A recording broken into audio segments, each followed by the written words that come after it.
మాజీ శాసనసభ్యులు ధర్మారెడ్డి గారు, గౌరవనీయులు మాజీ శాసనసభ్యులు నరేందర్ గారు, గౌరవనీయులు దాదాపు గారు, రఘు గారు, రత్నం రవి గారు, స్వామి గారు,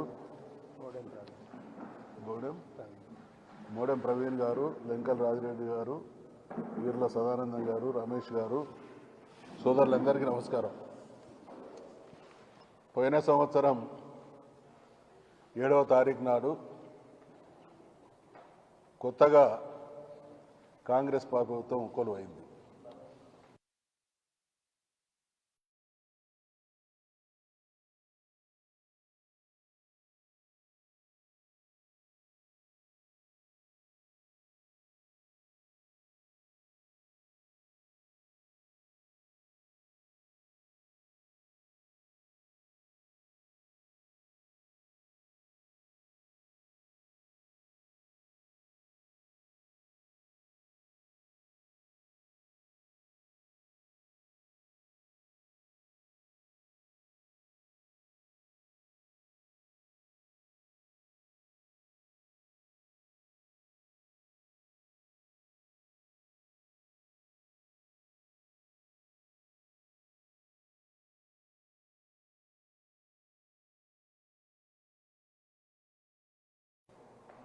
మీరందరూ కూడా సాక్షులు, సభ్య సమాజం కూడా సాక్షి.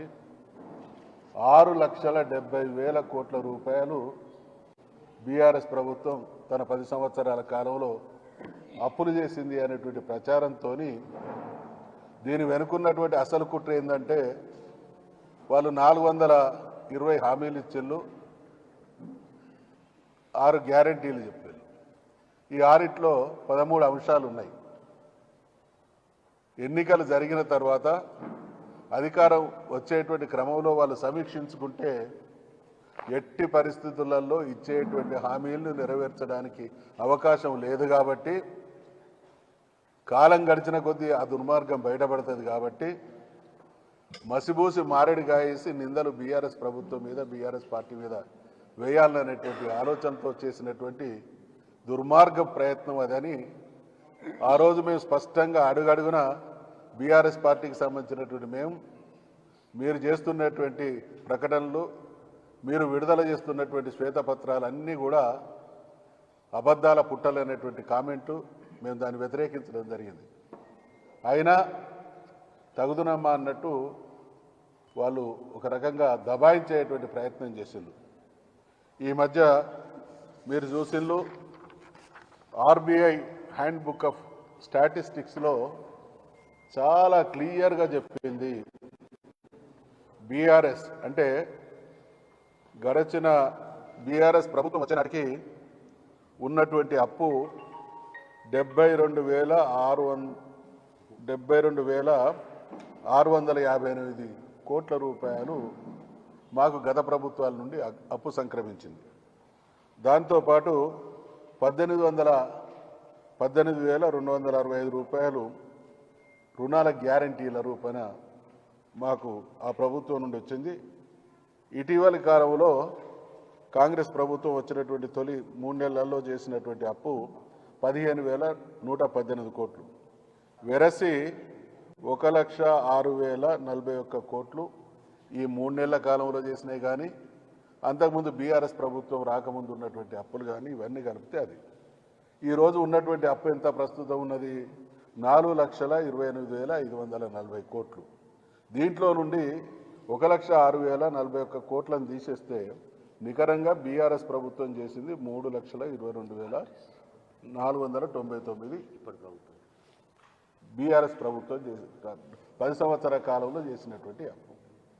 దీన్ని 7 లక్షల కోట్లు అనేటువంటి దుర్మార్గం ప్రచారం చేసి మంత్రులు మాట్లాడుతూ ఉన్నారు. ఏ స్కీము అమలు కాకపోయినా ప్రజలు ప్రశ్నిస్తే లేదా ప్రతిపక్షాలు ప్రశ్నిస్తే మేము పరిస్థితిని చక్కదిద్దుతున్నామంటా ఉన్నారు. పరిస్థితిని చక్కదిద్దడం కాదు, పరిపాలన చేత కావడం లేదనేటువంటి వాస్తవాన్ని ఒప్పుకోవాలి. అందుకనే నిజం నిప్పు లాంటిది, దాచేస్తే దాగని సత్యం. ఇవాళ ఆర్బీఐ అంటే మనందరికీ కూడా తెలుసు, reserve bank of India bankers bank అంటారు దాన్ని. అంటే ఆ బ్యాంకు చేసేటువంటి ప్రతి కూడా చాలా స్పష్టతతో కూడుకొని ఉంటుంది. ఇది మరి మేము తెలంగాణ రాష్ట్రం ఏర్పడినటువంటి తొలినాడులో మీ అందరికీ తెలుసు, కొత్త రాష్ట్రం అంతా అగమ్యగోచరమైనటువంటి పరిస్థితి, గందరగోళం, అధికారులు ఎందరుంటారో తెలియదు, ఎక్కడ కూర్చోవాలో తెలియదు. అప్పటికి 2 రాష్ట్ర ప్రభుత్వాలు కూడా ఇక్కడి నుంచే నడుస్తూ ఉన్నాయి. అటువంటి పరిస్థితులలో కేసీఆర్ గారు అధికార పగ్గాలను చేపట్టి ఆత్మవిశ్వాసం కల్పించడంలో భాగంగా తెలంగాణ ప్రాంతంలో ఆ రోజున్నటువంటి తీవ్రమైనటువంటి సమస్య కరెంటు సమస్య విషయంలో ఎన్నికలకు ముందే ఆయన కొంత దీనికి కాలయాపన జరుగుతుంది, ప్రజలు కూడా అర్థం చేసుకొని సహకరించాలని అన్నారు. ప్రజలకు ఇచ్చినటువంటి సమయం కంటే ముందే కరెంటు సమస్యను శాశ్వతంగా పరిష్కరించింది. ఆ రకంగా కరెంటుతో మొదలుపెట్టి 5 సంవత్సరాల మొదటి పీరియడ్లోనే తెలంగాణ ప్రాంతం 60 సంవత్సరాలు ఏ సమస్యలతోనైతే కునారిల్లిందో అనేక సమస్యలకు పరిష్కారం చూపించింది.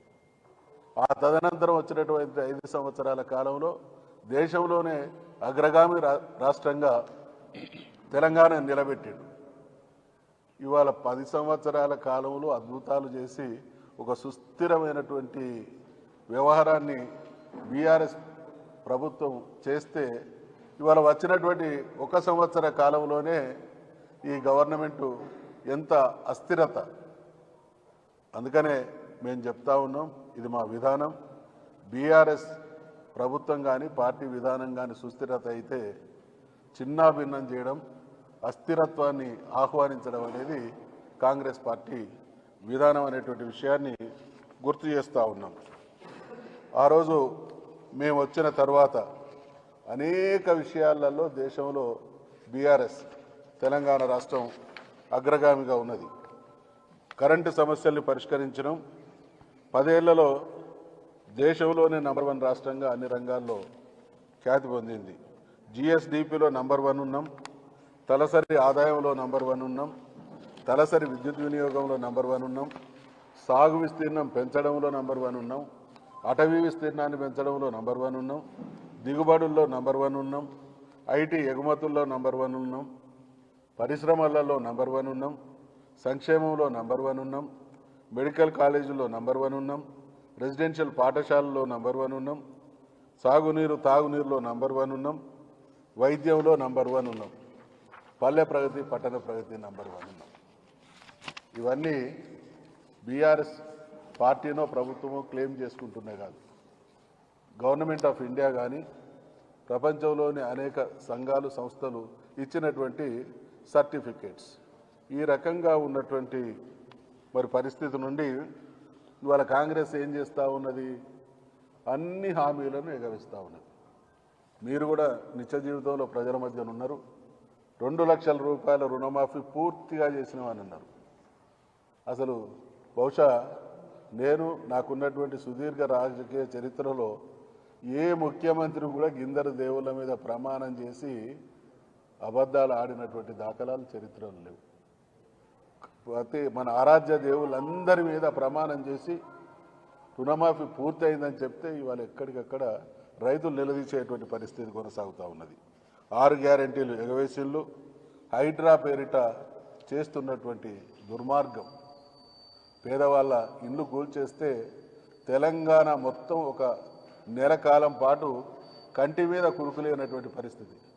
హైడ్రా చేస్తున్నటువంటి దుర్మార్గం హైదరాబాదులోనైనా గ్రామీణ తెలంగాణ మొత్తం కూడా గజగజ వణికింది.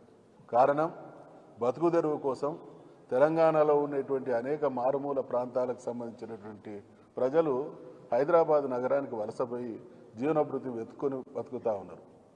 అటువంటి నిరుపేదల మీద దాడి జరిగింది కాబట్టి తెలంగాణ అంతా కూడా అట్ట ఉడికింది.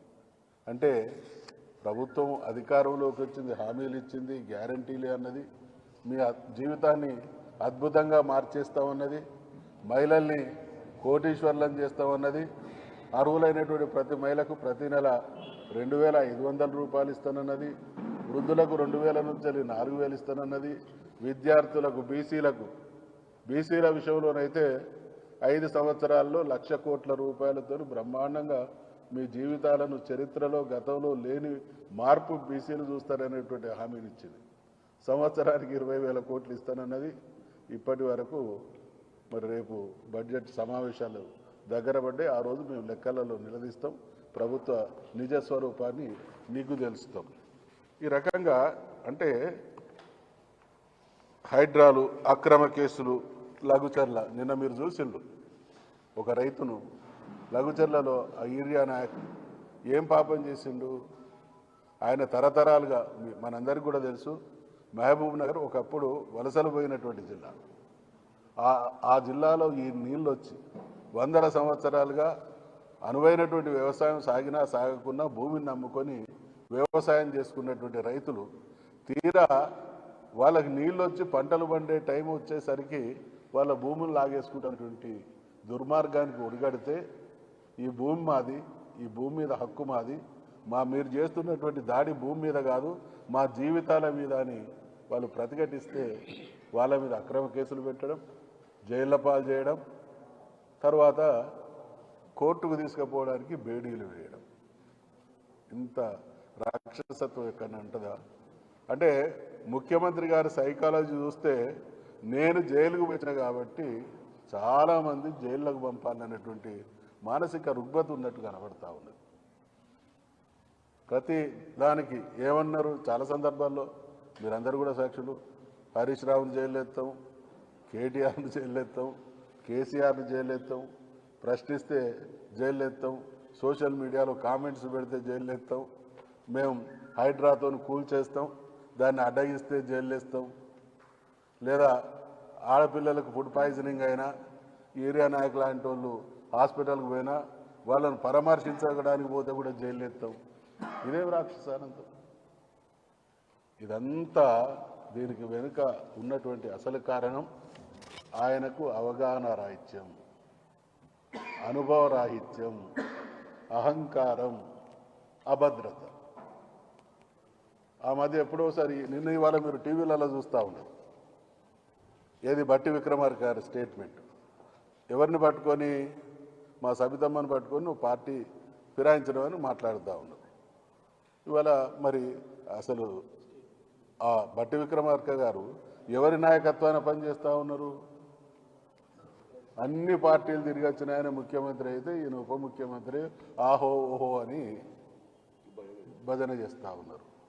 వీళ్ళదు నోరు దానికి ఒక హుందాతనం, స్థాయిని బట్టి మాట్లాడాలనేటువంటి ఇంగితం లేకుండా మాట్లాడుతూ ఉన్నారు.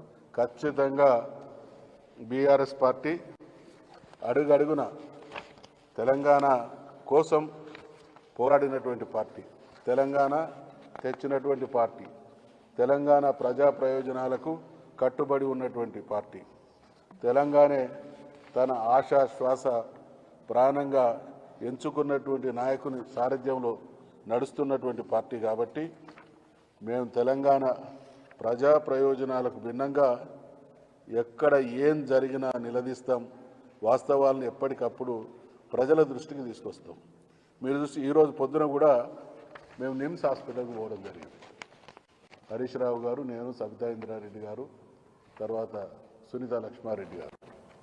ఒక అమ్మాయి తాండూరులో ఫుడ్ పాయిజన్ అయితే వీళ్ళు వాస్తవాలు ఎట్లా కప్పిపుచ్చేటువంటి ప్రయత్నం చేస్తూ ఉన్నారంటే ఆ అమ్మాయికి ఫుడ్ పాయిజన్ అయ్యి అవస్థ పడతా ఉంటే హాస్పిటల్కి తీసుకపోతే బయటపడుతుందని చెప్పి హాస్టల్లోనే డాక్టర్లను పిలిపించి గ్లూకోజులు ఇట్లా ఎక్కించి వైద్యం చేయించేటువంటి ప్రయత్నం చేస్తూ ఉన్నారు.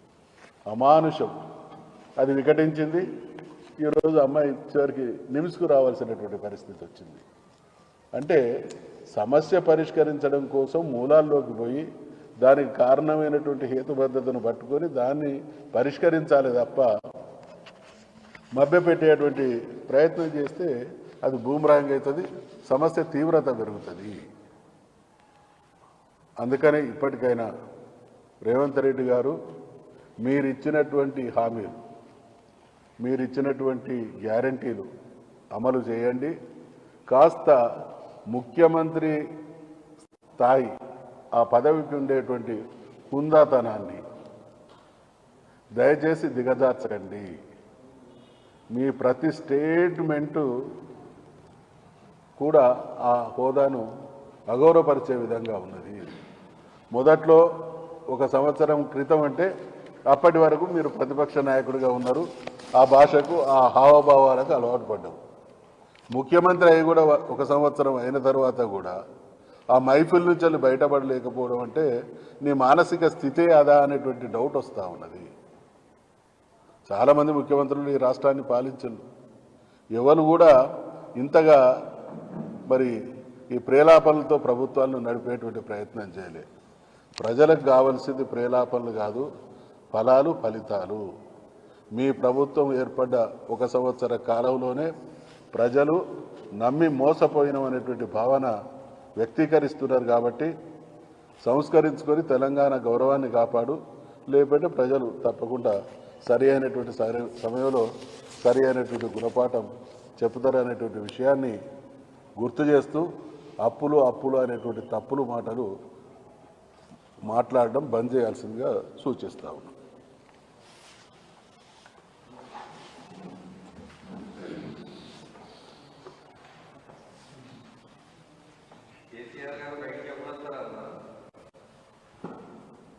ఆయన చాలా సునిశ్చితంగా పరిస్థితుల్ని గమనిస్తున్నారు.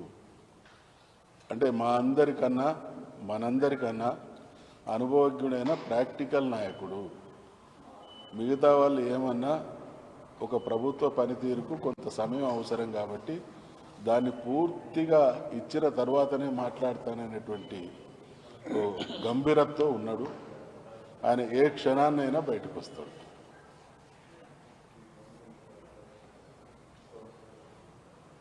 ఓకే, థ్యాంక్ యూ మిత్రులారా.